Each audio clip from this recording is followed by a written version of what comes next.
A gente também deu o nome aqui.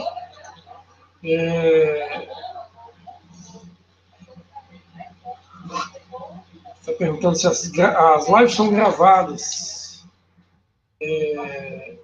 Então está aqui, ó. Aqui a nova teoria do empobrecimento genético nas subvariações das espécies. Então, esse é o nome da nossa... né? Então, tem algumas pessoas já perguntando, vai estar gravado. E se você não puder assistir agora, você vai estar gravado aqui, o link do YouTube vai estar aqui, no canal A Sopa Sobrenatural de Darwin. Tá? Então vamos lá, vamos explicar logo essa teoria e mostrar como que ela tem o potencial de não só o evolucionismo, mas de aproveitar todas as descobertas, as coisas realmente factuais do evolucionismo. E o nosso interesse é científico, o nosso interesse não é combater alguma coisa. O interesse é saber a verdade dos fatos, é saber o que a ciência expressa, o que os fatos expressam de si mesmos. Né? Então vamos lá, eu vou começar a apresentação da teoria evolucionista, criacionista, né, da variação empobrecedora, entropia genética nas descendências. Então, aqui, as legendas, aqui primeiro vai ser um comentário sobre os fósseis, né? Sobre os fósseis. Deixa eu colocar aqui Aqui é sobre os fósseis. Aqui em azul, vocês podem ver aqui, ó, na legenda azul, se refere aos ancestrais monofiléticos cladísticos, que as espécies mães ancestrais sobreviventes. Essa legenda se refere a esse quadro. Por quê? Porque nós vamos mostrar aqui que há evidência no mundo geológico, fóssil e datação radiométrica, mostrando que houve uma catástrofe e as espécies mães sobreviventes deram início a uma diversificação sobrevivente de variações subespeciativas e variações morfológicas, deram origem a essa que formam a biodiversidade atual. Então aqui vocês já viram o ancestral monofilético cladístico, que a taxonomia ela ensina que você tem variações de espécies e você vai vendo ali a ancestralidade deles ali, gênero, família, né? E aquela família tem qual representante do registro fóssil. Aquele grupo forma um clado, um grupo descontinuado com outro grupo. Né? Uma das primeiras coisas que a gente destaca aqui, ó, é que o registro fóssil apresenta disparidade, ou seja, os clados que se reúnem em torno de famílias estão no registro fóssil descontinuados, estão separados, estão bem afastados, díspares, né? Não está havendo ali espécie mais ou menos parecida com aquela, não. Ela se apresenta, ela surge pronta, se repete e some. É assim que o registro fóssil é, né? Segundo milhares de publicações de paleontólogos, principalmente os paleontólogos que defendem o que há de mais moderno na paleontologia da atualidade, desde Stephen Gould, que é o pontualismo. Tá?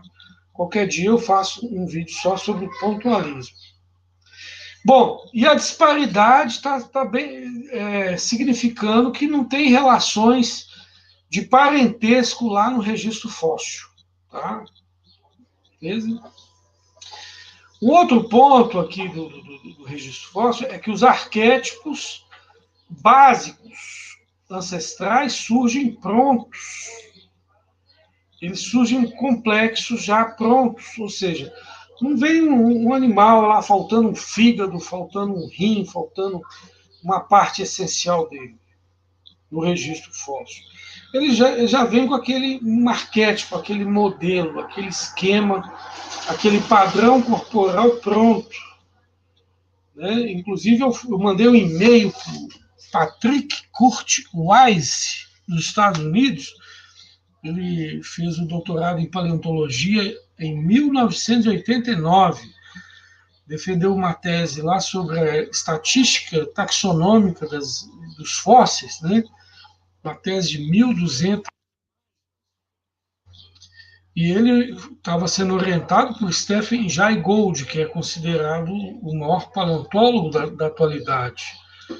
E eu mandei um e-mail para ele perguntando se havia diferenças numéricas entre famílias hoje e o registro fóssil, entre padrões corporais, arquétipos, que estão definidos na família Felidae, Canidae, e assim vai, né? Até rimou, Dae com vai. E ali você vê, eu perguntei para ele no e-mail, ele me respondeu, ele falou, olha, praticamente não existe diferenças numéricas entre os ancestrais fósseis, os padrões corporais dos ancestrais fósseis, o número de famílias, que é muito definido no taxon família, para o número de esquemas corporais de hoje, ou seja, mostrando que as espécies variam a partir desses padrões básicos, tipos básicos, ancestrais, que surgem prontos, é um padrão o surgimento deles prontos no registro fóssil. Então, quando houve a catástrofe, matou o bicho pronto ali.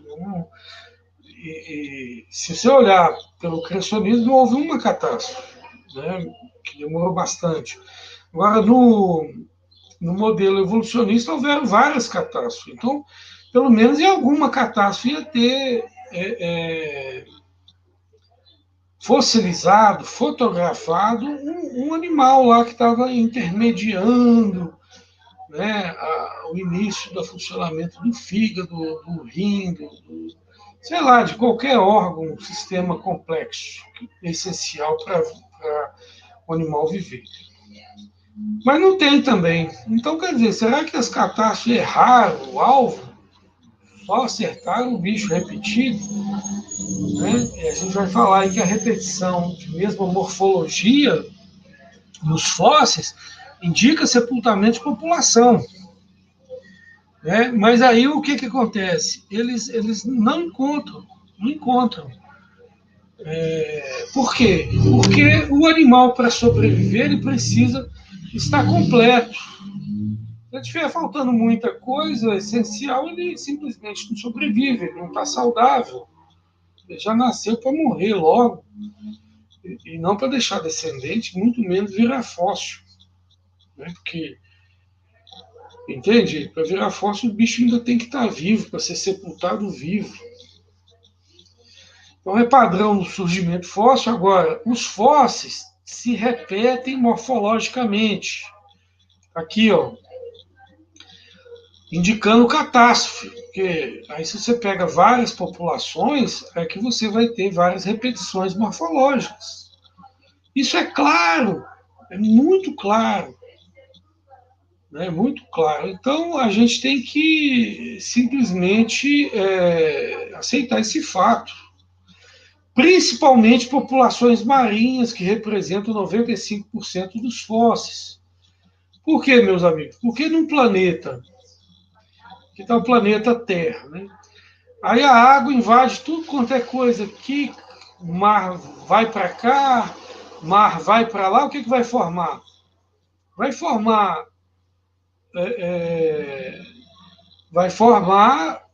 muita erosão, vai decantar principalmente nos lugares mais fundos. E qual que é o lugar mais fundo do planeta Terra? Nos mares. Por isso que 95% dos fósseis são marinhos. Animais vertebrados continentais é Não, escrever com mouse é ruim, hein? 0,124% dos fósseis. 95% são marinhos e animais vertebrados continentais são 0,124%, ou seja, que nos continentes, numa catástrofe global marinha, o lugar que menos fossilizaria seres vivos seria no alto. Por isso você tem esse tamanho pequeno de fósseis no lugar alto, que seria nos continentes. E desses 0,124% de vertebrados continentais, a maioria é peixe de rio. Ou seja, ainda. Então, assim, de vertebrado assim, que vive na Terra, é menos que 0,124? Entendeu? Isso aí é uma tese doutoral do Patrick Curtis-Wise, orientado pelo Stephen Jay Gould, tese doutoral em Harvard, em paleontologia. Não estou conversando coisas que eu penso, que eu imagino. Isso aqui é tese doutoral. Tudo isso que eu estou falando aqui vai estar em artigo científico, com as referências, tudo bonitinho, tá bom? Com fé em Deus, vou ver se eu termino esse artigo, já está tudo pronto. Tem todas as referências do que eu estou falando aqui. Se alguém duvidar, é só perguntar, que eu apresento a referência científica fundamentando a minha fala, tá bom? Aqui, ciência não se fabrica com opinião de botequim. Ciência se fabrica com evidências em fatos, referências científicas e publicações. Não é verdade? Então tá aí, gente, essa explicação aí. E o paradoxo da estase morfológica, que na literatura você não vai ver sepultamento de populações, porque ninguém gosta de dilúvio na literatura. Né? Eles fica tudo contra Deus, contra a Bíblia, porque ocorre um domínio darwinista ateu nas universidades e eles ficam perseguindo qualquer coisa que vai demonstrar que os fatos estão fundamentando a Bíblia, fundamentando Deus, alguma coisa assim. Então, o naturalismo metafísico tem um endereço só. O endereço que a regra do naturalismo metafísico tem é que não pode evocar coisas sobrenaturais, bíblicas principalmente. Né? Isso eu vou botar referências científicas, cientistas que falam o que eu estou falando aqui, para vocês confirmarem também, tá bom? Então, que mais que a gente vai falar aqui dos fósseis? Bom, aqui essa parte dos 4.229 gêneros se repete até hoje, que é chamado os fósseis vivos, demonstra a proximidade da nossa biodiversidade com os fósseis, de duas maneiras. Primeiro, esses gêneros fósseis, eles hoje, nas mudanças ambientais de hoje, eles começam a mudar. Então, se eles estão começando a mudar morfologicamente hoje, é sinal de que eles estão muito próximos a nós. Né? Todos eles. E se eles estão repetidos nas camadas geológicas, sem mudança, é porque eles estavam sob o mesmo ambiente. Senão, eles teriam mudado morfologicamente, que você pega um deles aí, submete a outro ambiente, ele muda morfologicamente. Porque todo ser vivo, ou pelo menos 99,99% dos seres vivos, são muito sensíveis às mudanças. Né? Então, eles mudam de acordo com o ambiente. Bom, e essa situação deles estar repetidos mostra a catástrofe, a repetição morfológica também dos outros fósseis mostra a catástrofe. Outra coisa que eu não coloquei aqui, mas que mostra a catástrofe, é o tamanho. Você tem um padrão gigantão de seres ancestrais e um anãozinho representante atual. O pessoal até fala que o dinossauro, que era, né, o T-Rex, por exemplo, ele descendeu a galinha. Tem gente que fala sobre isso. Eu até uma vez comprei da Sadia um frango gigantão. Minha mulher não quis nem comer o frango de tão assustador que ele era. Eles fazem uma modificação genética lá. Porque se resgatar, às vezes, um gene, né, um transpóson lá, que às vezes transforma em anão, em 2 gerações, ele transforma uma espécie em anão. Aí os caras da Sadia, né, das frigoríficos aí, desses criadores de frango, né, consegue, às vezes, aumentar o tamanho dos frangos desses para eles ganhar mais dinheiro. Tá? E o que você vê no registro fóssil? Excetuando a baleia, que é grandona, né, até hoje, que tem baleia fóssil de 25 metros, e tem baleias hoje de 25 até 30 metros. Não quer dizer que ela está aumentando, nem tudo foi fossilizado. Pode ser até que houve uma baleia de 35 metros e não foi fossilizada. Né? Até porque ela é de mar raso, né? E aí isso faz com que ela tenha um menor percentual fossilizado que os que ficam mais embaixo, que receberam maior aporte de sedimentos, sepultando vivo eles ali. Mas o que eu estava dizendo aqui? Que existe um padrão de tamanho gigante fóssil e de repente ele cai assim, ó, vertiginosamente o tamanho. Isso indica o quê? Isso indica que houve uma catástrofe, mudando o ambiente rapidamente. Né? Mudando o ambiente rapidamente, porque senão não haveria a catástrofe.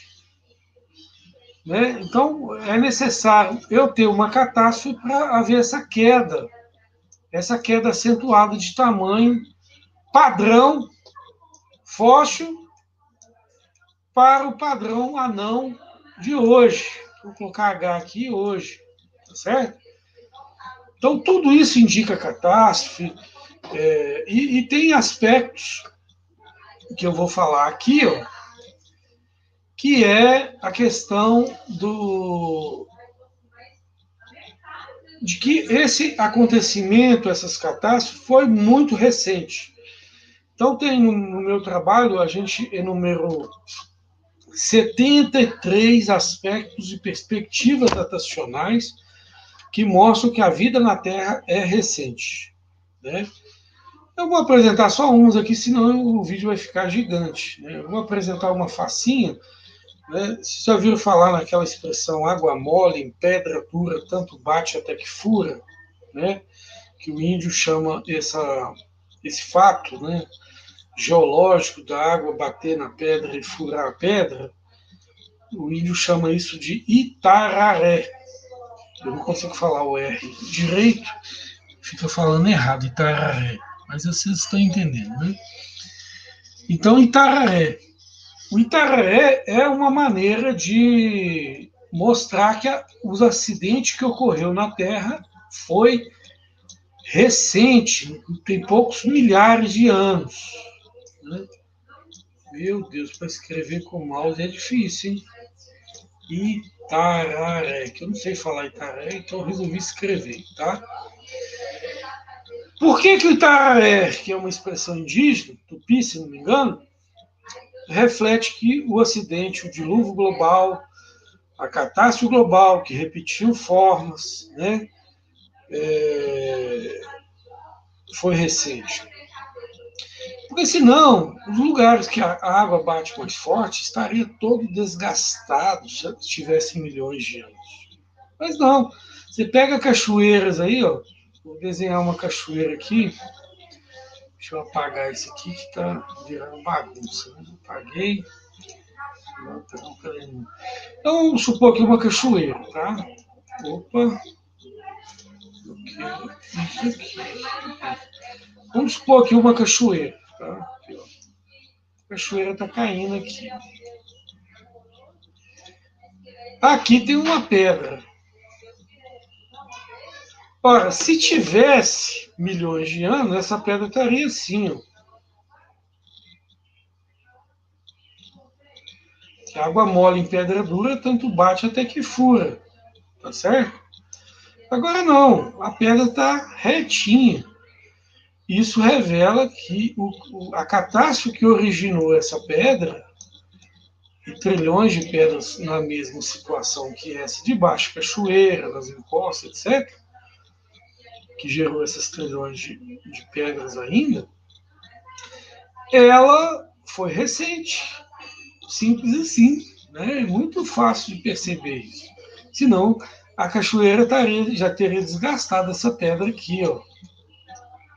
Você está entendendo? É isso. É um argumento simples que derruba essa idade de milhões e bilhões de anos aí, essa idade. Mas tem 73. Esse aqui é só um de 73 argumentos. Se você não aceitar esse, tem mais 73 para você escolher. Tá certo? Meu 3 aqui ficou ruim. Melhorou um tiquinho. Então tá aqui, pessoal.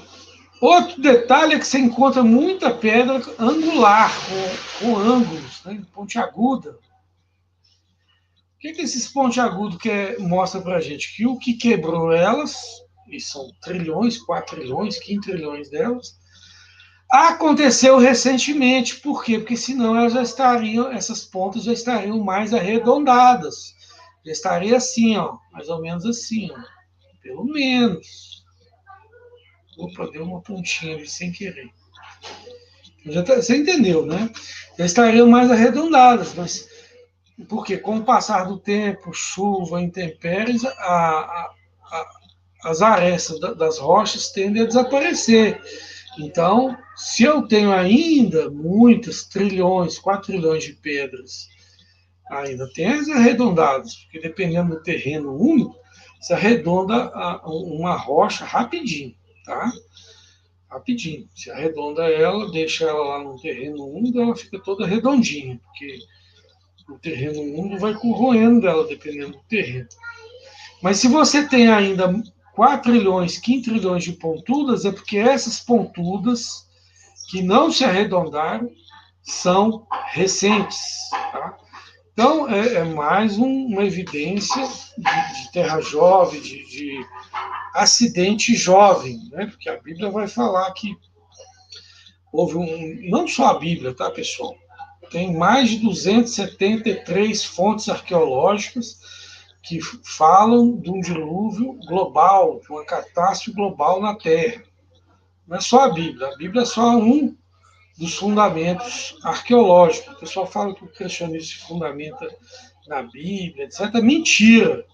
O cristianismo, ele usa a Bíblia como uma excelente referência, porque a Bíblia é um livro muito verdadeiro, principalmente o Velho Testamento dos judeus, o Novo Testamento também. Vocês têm uma ideia, a honestidade da Bíblia é tão grande que eu aprendi isso na aula de arqueologia. Não sei se está certo que eu vou falar, mas se eu estiver errado, o meu professor estava errado de ter falado isso. E eu já ouvi falar isso algumas vezes. Que o único livro, a única cultura que fala mal dos seus reis, fala dos pecados dos seus reis, é a cultura judaica. Que todas as outras culturas são desonestas, que escondem os podres dos seus reis. Né? Então, vocês veem o grau de honestidade bíblica, tá certo? Então, a gente tem... E para que um escritor antigo, naquela época, escrever as coisas eram tão caro, tão demorado, tão dificultoso, né? Para que o escritor antigo ia dar até as medidas da Arca de Noé, se ele não tivesse querendo falar de algo literal? Será que ele queria fazer uma poesia com medidas, com numerações, com matemática? Só se ele fosse um completo idiota, né? Fazer poesia com números, sei lá.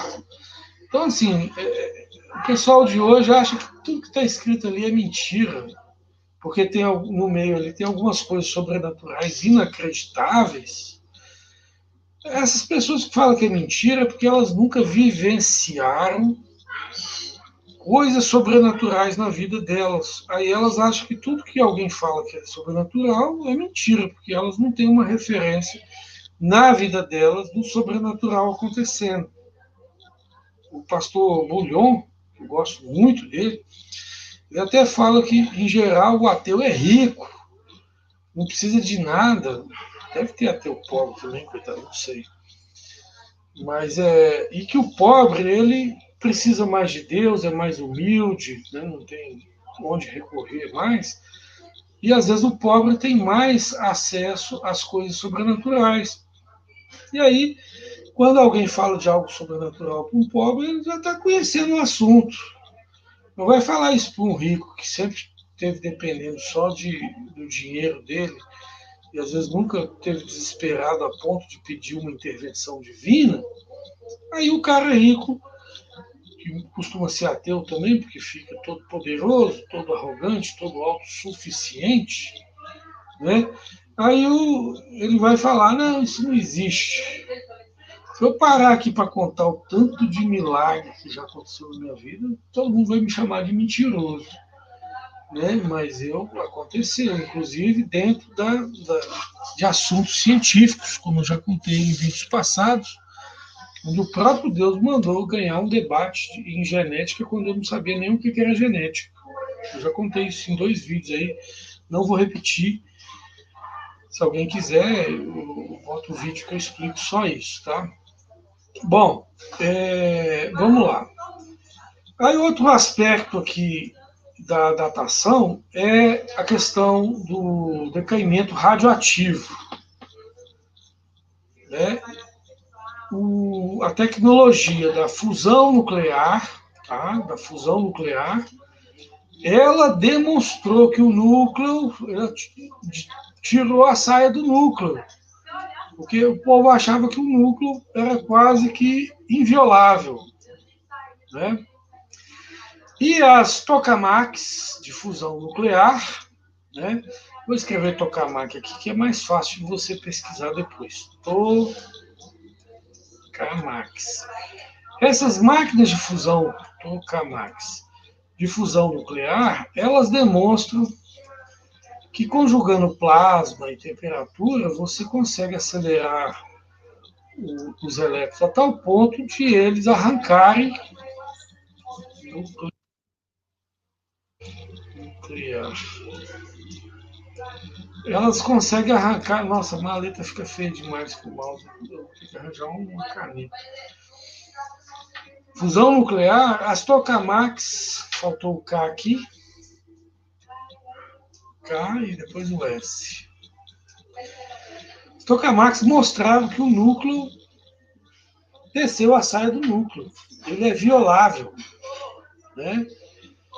Ou seja, acelerando elétrons, você consegue arrancar nêutrons e prótons do núcleo.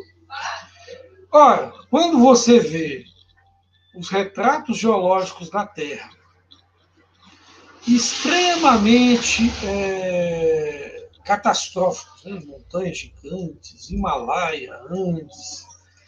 Você vê a Terra era toda redondinha, bonitinha, de repente teve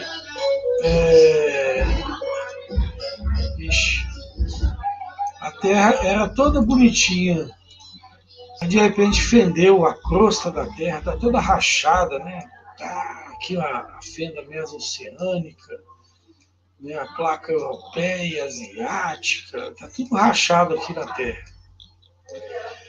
Então, essas rachaduras indicam o quê? Que, primeiro, que o planeta Terra tinha mais ordem que tem hoje.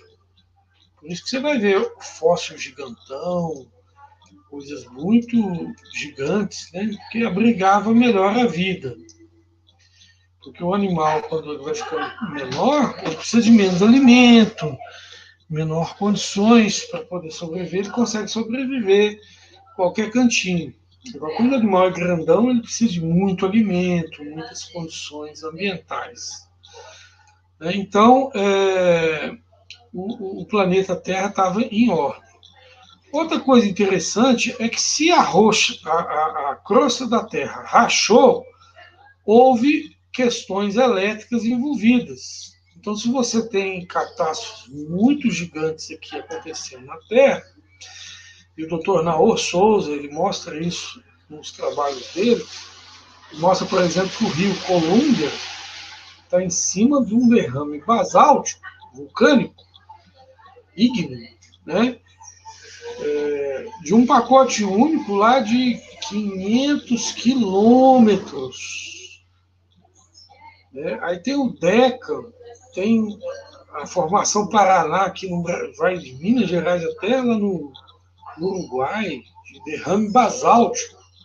Quer dizer, essas catástrofes gigantescas que tem na Terra, tem um monte de coisa que você só explica geologicamente pelo catastrofismo. Por isso que a geologia moderna cancelou o uniformismo darwinista. O Darwin se juntou lá com um cara chamado Charles Lyell, o xará dele, e foram contra o catastrofismo geológico, e simplesmente estabeleceram o uniformismo geológico, o que ocorre no passado, as formações gigantes geológicas de hoje, elas representam um acúmulo de eventos uniformes que foram, quer dizer, da mesma forma que ocorre hoje, aconteceu no passado. Mentira, né? A geologia aboliu, expurgou, vomitou o uniformismo geológico, tá certo? Quem duvidar aí, pega um livro até brasileiro, né? Eu falo até brasileiro, porque aqui no Brasil a ciência é mínima, né? Aqui o pensamento inteligente é mínimo. A prova disso, a gente vê os rankings das universidades, nós estamos lá em último lugar, que as exceções, que me perdoem, mas o Brasil nosso precisava de muito mais ciência. Quem sabe se o criacionismo crescer, nós vamos imitar a Coreia do Sul. A Coreia do Sul é chamada a capital do criacionismo do mundo. Quem duvidar, manda o artigo científico citando isso. Tá? E a Coreia do Sul, um paísinho pequenininho lá, que tem 10% dos nossos cientistas, quase que empata com a China. A China de 1,6 bilhão, acho, habitantes, tem cientista pra caramba, a China é um monstro. E a Coreia do Sul, que é a capital do criacionismo, quase empata com a China em patentes. Tá certo? O Brasil, no ano 2000, defendeu 113 patentes nos Estados Unidos. A Coreia do Sul, com 10% do nosso número de doutores, defendeu 3.400 no ano 2000. Pra vocês terem uma ideia de como a educação da Coreia do Sul é superior à educação brasileira, tá certo? Tinha que importar lá uns diretores de faculdade, universidades lá, de preferência criacionista, para botar ordem nisso aqui. Porque aqui se você for falar de criacionismo aqui, eles querem te bater. Dr. Ebre, que é um dos maiores cientistas, palestra gratuita lá na Federal do Mato Grosso, quase apanhou. Se tivesse presente, é capaz do pessoal que tinha batido nele lá. Você vê a irascividade, o ódio, a militância ateia dominando as faculdades brasileiras, o darwinismo, que contém algumas coisas boas, tadinho, mas ele precisa ser todo reformulado à luz do que eu estou explicando aqui, da entropia genética. E aí, voltando a falar aqui do catastrofismo, se você vê na geologia muita catástrofe, você teve muita eletrificação, eventos com capacidade de acelerar elétrons. Acelerou elétron, o que aconteceu com o núcleo? Perde nêutron, perde próton. Então, se você tem efeito plasma, efeito piezoelétrico, efeito som, tudo isso que está relatado, inclusive, na literatura, né, quando você pega, por exemplo, a descrição do dilúvio num livro Maia, quem mostrou isso foi o Newton, né? Você leu o relato dos maias, os maias se consideram a quarta geração depois do dilúvio. Aí você vê o relato do dilúvio dos maias, você fica espantado. É muito pior do que o relato bíblico em termos de catastrofismo. Né? O catastrofismo bíblico fica mansinho perto do relato maia. Mas os dois vão falar de grande destruição. Se não destruísse a humanidade, você acha que ia ter etnia de biotipo semelhante entre si? Não ia ter, por quê? Porque não ia ter poucas famílias isoladas no mundo reabitando o planeta. Porque para você formar uma etnia, um pedigree, um biotipo semelhante entre si, você tem que isolar poucas famílias ali para ver cruzamentos consanguíneos, para então gerar gente igual ao outro, igual tem aquela piadinha, tudo igual o caminhão japonês. Então, para os japoneses ter tudo parecido um com o outro, eles tiveram que estar isolados. Os negros tiveram que estar isolados, os índios brasileiros tiveram que estar isolados, os coreanos, chineses, aquele povo tudo lá teve que ficar isolado, e tiveram que advir de pouquíssimas famílias, recentemente, porque a fundação das etnias é recente. Você volta aí, dos seres vivos atuais, você chega num ancestral comum a toda a humanidade vivendo 1000 a.C. Isso foi publicado em 2004 na faculdade do Yale, famosa, Dr. Chang. Mortos e vivos não vai estar muito longe disso. Então, quando você fala que a humanidade começou a repovoar a Terra em 2400, ali por volta do dilúvio, antes de Cristo, que seria 4.400, 4.500 anos atrás, você não está falando besteira nenhuma. Estatisticamente, genealogicamente, vai apontar para aquilo ali mesmo. O pessoal fica esticando aí 200 mil anos a população da humanidade não sabe o que fala. Está falando besteira, mas como a besteira ficou instituída, aí a besteira que eles falam não é pseudociência. A pseudociência é uma verdade que você fala, uma coisa clara. Tá certo? É isso que está acontecendo. Bom, saindo agora do datacional, deixa eu apagar aqui o catastrofismo. Agora vamos explicar aqui os. Então, gente, o que aconteceu? Aí vem aqui as espécies mães ancestrais. Então, você tem uma riqueza genética maior nas espécies mães? Sim ou não? Sim, você tem, por exemplo, laranjas mais antigas, que elas tinham gosto tanto de laranja quanto de mexerica. Você tinha o shiitake, que hoje é tudo amarelinho, tá?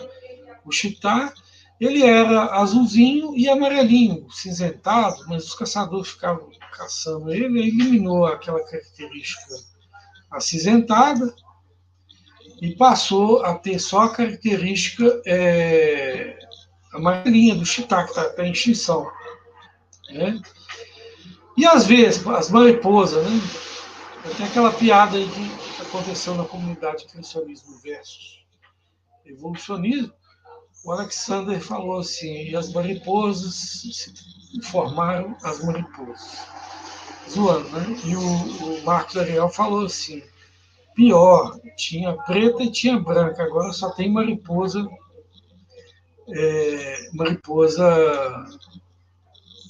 mariposa, acho que preta, né? Que as brancas foram eliminadas, que a característica branca foi eliminada.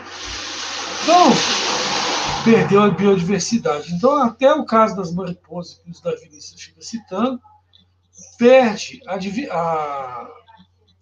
a biodiversidade, né? Empobrece a biodiversidade. Então, em geral, as espécies mães, tá? Vou falar sobre isso aqui agora, as espécies mães elas vão perdendo características genéticas na medida que elas vão tentando sobreviver aos desafios da vida. Então, por exemplo, eu tenho uma espécie aqui vivendo aqui, né, de leão, vamos supor que sobreviveu lá na Arca de Noé, o tigre dente de sabre. Aí, uma linhagem do tigre ficou isolado aqui para o lado da América do Sul e outra linhagem para a África, quando separou os continentes. Rapidamente, né, conforme a gente percebe por vários aspectos. Inclusive, o contorno da linha da costa e a linha da plataforma estão preservados, esses contornos de encaixe do quebra-cabeças do que foi a Terra. Isso revela que a separação continental foi recente. Ocorreu a deriva genética, um pedaço dos descendentes do tigre dente de sabre virou leão, virou aqueles felinos lá da África, e outro pedaço virou a onça, virou alguns animais aqui da América do Sul. Empobreceu geneticamente, porque dividiu a riqueza da população anterior, né? Então, aí ficou a onça para cá e o leão para lá, mas eles são super parentes, eles têm um ancestral comum, né? Mas empobreceu. Aí agora, por exemplo, nasceu um fortezinho lá com a característica X e ele reproduziu mais, foi selecionado. Isso empobreceu a população geneticamente falando? Sim, por quê? Porque a seleção natural elimina aqueles que não se adaptaram, são eliminados. Então, no cômputo geral da população aqui, ó, a seleção natural atuou empobrecendo o código genético dessa linhagem filogenética, dessa família. Então, muitos genes sumiram aqui nessa seleção, eliminação de espécie, outra evidência de empobrecimento. E as mutações? As mutações, elas empobrecem também ou as mutações vão ajudar a evolução, e a evoluir novas espécies e etc. Vai ajudar a evoluir subespécie degenerada, porque mutação é doença, na maioria das vezes. Mas tem uma mutação positiva ali de um veneno, ou uma doença, anemia falciforme, ou então um diabético agora, que tem uma mutação, ou várias mutações, né? Porque a diabetes você tem aí centenas de mutações relacionadas para formar a diabetes. Não é só uma mutação. Mas o diabético, no lugar frio, ele tem uma vantagem, que o sangue dele é quente, é mais ácido, é do açúcar. Aí, no lugar frio, ele sobrevive mais. Ou seja, o frio não afeta tanto ele, mas é uma doença. Então, quer dizer, é um positivo relativizado. A cobra teve mais veneno, mas aí ela eliminou outras cobras, ela sobreviveu em detrimento de outras e isso gerou empobrecimento no cômputo geral desse motor, tá? Geral, olhando as populações daquela família em geral, houve um empobrecimento genético nas variações. E lembrando que mutações a altas taxas, porque se você não tiver altas taxas mutacionais, isso aqui é difícil explicar, mas vou tentar explicar. Aqui a linha do tempo. Vamos supor que vamos colocar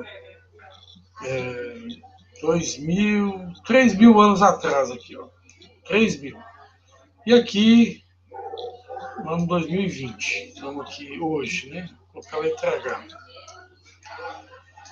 Quando a gente observa os genes deletérios hoje, nós temos um acúmulo gigantesco de genes deletérios, de forma que hoje você tem cruzamento de primo com primo, cruzamento consanguíneo de espécies, endogamia, você ameaça em 4 gerações, está todo mundo morrendo aqui hoje. Mas há 3.000 anos atrás, quando houve muita endogamia, você vê isso na história, né? Você vê isso pela perspectiva estatística geológica. O pessoal não sobreviveu. Beleza, sobreviveu todo mundo. Por que eles sobreviveram e que hoje, uma experiência semelhante de endocruzamento hoje não seria muito promissora, com raríssimas exceções? Porque eles não tinham alelos para compartilhar 3.000 anos atrás, alelo deletério, mutações deletérias para compartilhar, que durante esse tempo foi acumulando e hoje está bem acumulado na população atual, tanto é que você tem muita doença genética explodindo aí. Muita doença genética que vai acumulando, porque o DNA do ser humano é frágil. Né? Então, principalmente o ser humano que fica comendo muita porcaria. O animal ele escapa lá, assim, dependendo do ambiente que ele está, mas mesmo assim ele fica afetado. Então, essas mutações que ocorrem hoje, que não ocorreram no passado, senão mataria as nossas etnias, as famílias do Denisovans, dos Neandertais, que tiveram muito endocruzamento, já está publicado também na Nature e tal, os Denisovans, os ancestrais humanos tiveram muita endogamia. E por que sobreviveram? Porque eles não tinham muitos alelos para compartilhar. Ora, quando eu conjugo isso, eu preciso de altas taxas mutacionais para eu não chegar com muita mutação aqui, entendeu? Há 3.000 anos atrás. Porque se eu chego com mais ou menos o mesmo número das mutações deletérias de hoje aqui, eu mato todo mundo. Não deixo ninguém escapar, nós não existiríamos.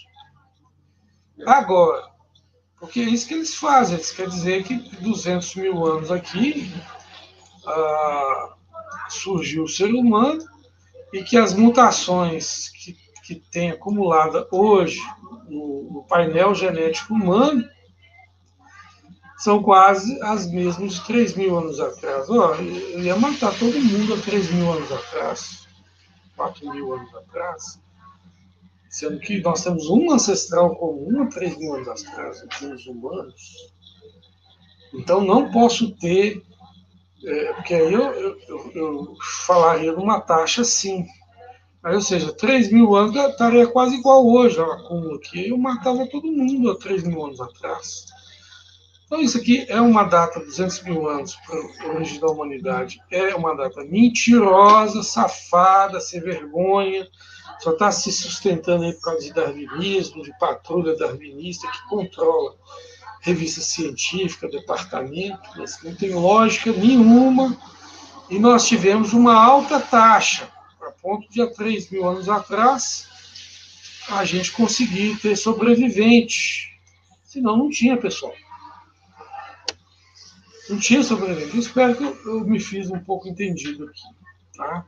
Eu sei que esse ponto aí muita gente não entende, mas eu fico à disposição aí para perguntas, né? Se alguém quiser fazer pergunta, a gente está à disposição. Tá? O vídeo já está longo, vou ver se eu termino logo.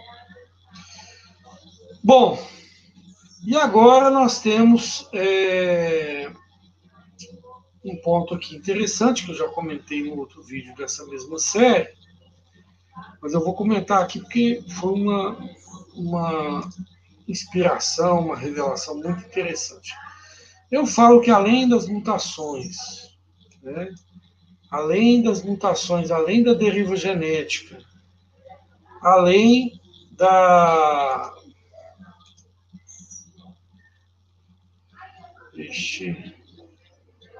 Clear.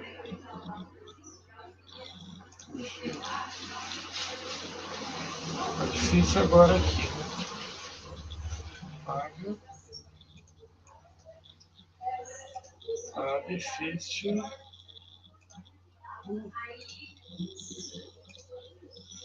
Beleza. Aqui, além das mutações derivogenética e seleção natural atuarem modificando o ser humano, eu destaco aqui outros motores, igual eu falo da astrologia, né?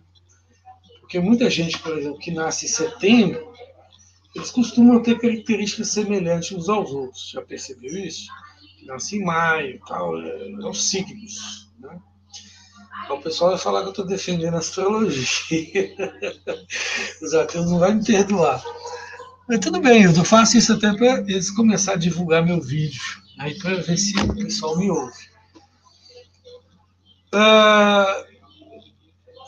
No crossing over, quando junta ali os cromossomos né, feminino e masculino, ali o cruzamento, né, de emparelhamento cromossômico, a troca de cromátides, né, no crossover, qualquer energia que houver mexendo ali vai definir a escolha genética de algumas características.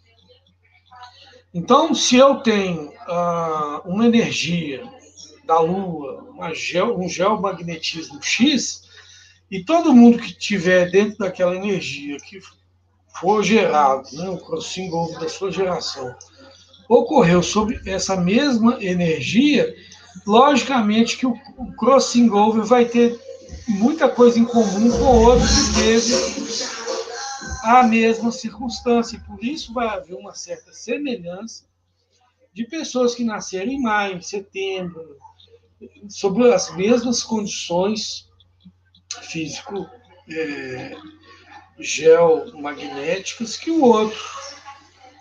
Então vai haver uma certa semelhança com quem nasceu numa mesma época. Ou seja, a astrologia não é de tudo pseudociência. Tem muita parte lá que é viagem da maionese, que é conversa fiada e tal. Mas o que a ciência é? Ciência é a refinação, é o aprimoramento de crenças. De quaisquer crenças, acredita em Deus, vamos testar se o dilúvio está certo. Você acredita no chazinho da vovó? Vamos ver qual princípio ativo tem nesse chá que está curando a sua doença. Você acredita no chá do índio? Então vamos ver, vamos levar para o laboratório, vamos testar. Ciência é só teste. Essencialmente, ciência é testar o que se acredita, o que se supõe, o que se hipotetiza. Né? Então, gente, eu estou citando em primeira mão aí, nunca ouvi alguém falar disso, é uma descoberta, talvez, que eu fiz, apesar de tudo que eu acho que eu descobri depois de uns anos, eu descubro que alguém já tinha pensado nisso antes de mim.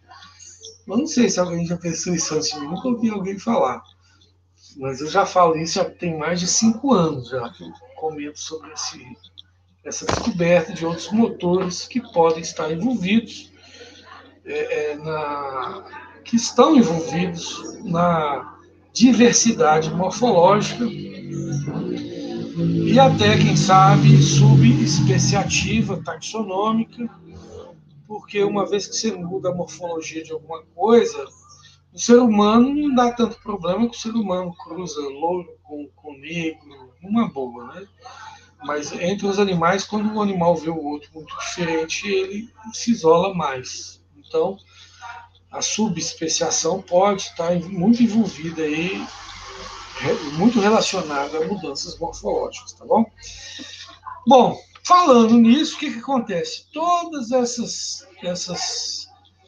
esses ancestrais aqui que estão em número menor, eles se variaram em diversas pontas, né, em diversos galhos filogenéticos, mas eles têm relação. Você tem o lobo, raposa, coiote.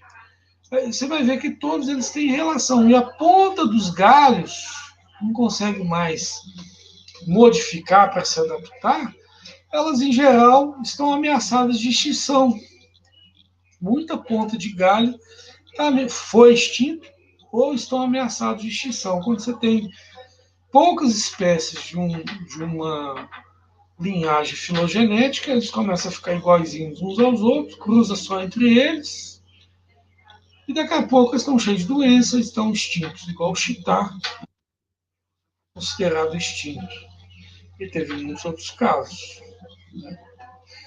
Então tá aqui, pessoal. Agora a extinção ela vem acontecendo porque ela é precedida pelo empobrecimento da riqueza, do patrimônio, do pool gênico da população anterior nas descendências. Não só a extinção, mas as doenças, o aumento de doenças, né, vai acontecendo principalmente na ponta dos galhos, que são as variações últimas dos ancestrais lá fósseis.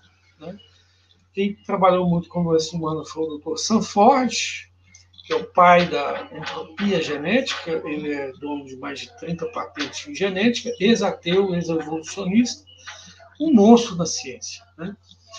E aumenta principalmente as doenças neurológicas, porque o Dr. Gerald Crabtree demonstrou que apenas uma mutação relacionada às funções neurológicas prejudica por atacado, em média, 120 relações neurais.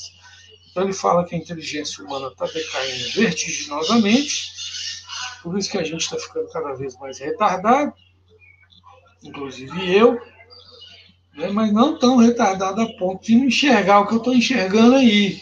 Está bem claro e a pessoa tem que ser muito retardada se ela não enxergar isso aí. Eu desafio qualquer cientista a querer refutar isso aqui. Logicamente que eu não sou perfeito, vai ter muita gente que vai me corrigir num detalhezinho ou outro, mas no grosso é mais ou menos isso que vai ser, tá certo? E o Dr. Geraldo Crabtree fala que as mutações neurológicas são as que mais afetam, em termos de doenças, a humanidade.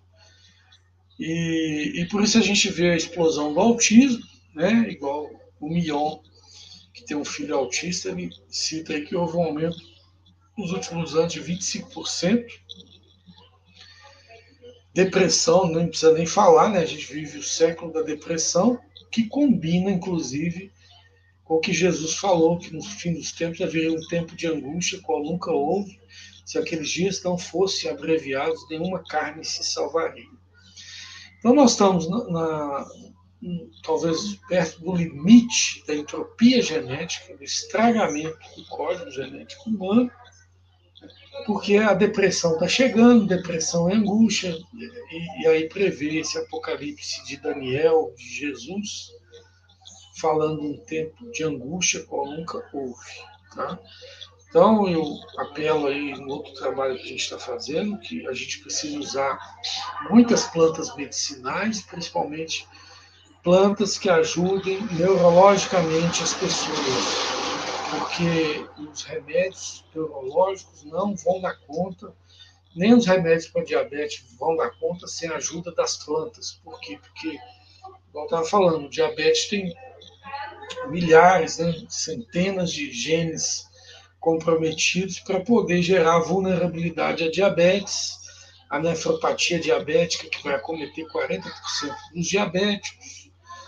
E se não houver plantas, se não houver estratégias mais ricas em diversas opções de tratamento, a humanidade vai sofrer cada vez mais, tá? E principalmente neurologicamente. A gente tem que liberar plantas medicinais, remédios, para ajudar a humanidade, porque o tempo de angústia pode ter muito a ver com essa degeneração genética que eu estou citando aqui cientificamente, mas o próprio Jesus já citou isso também na Bíblia. Ele fala assim, quando vier a regeneração de todas as coisas, ele tem uma passagem que fala isso, aí ele fala que isso induz, né, a gente a pensar que as coisas estão degenerando. Como de fato estão degenerando? Tá? Então, essa é a teoria evolucionista, criacionista, né, que há muitos aspectos do evolucionismo aqui dão as mãos apoiando o criacionismo, não brigando com o criacionismo. Tem muita coisa verdadeira, tá? A gente não aprendeu tudo errado. Tem muita coisa que é verdadeira, o Darwin acertou.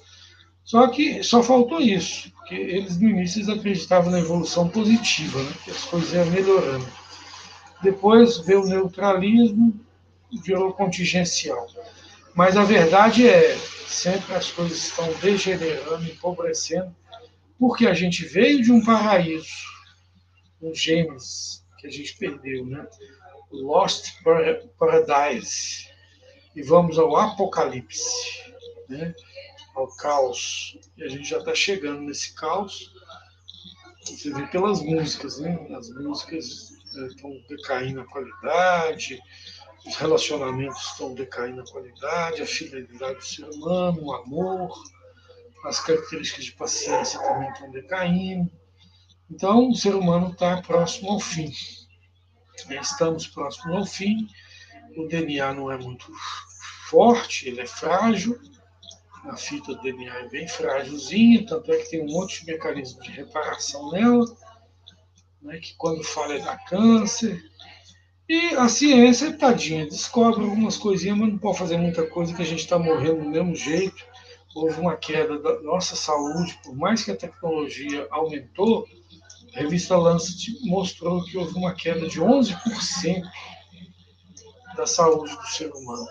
A gente está sendo carregado com remédio, com recursos, mas às vezes vive um pouquinho mais, mas numa qualidade de vida bem pior que os nossos antepassados.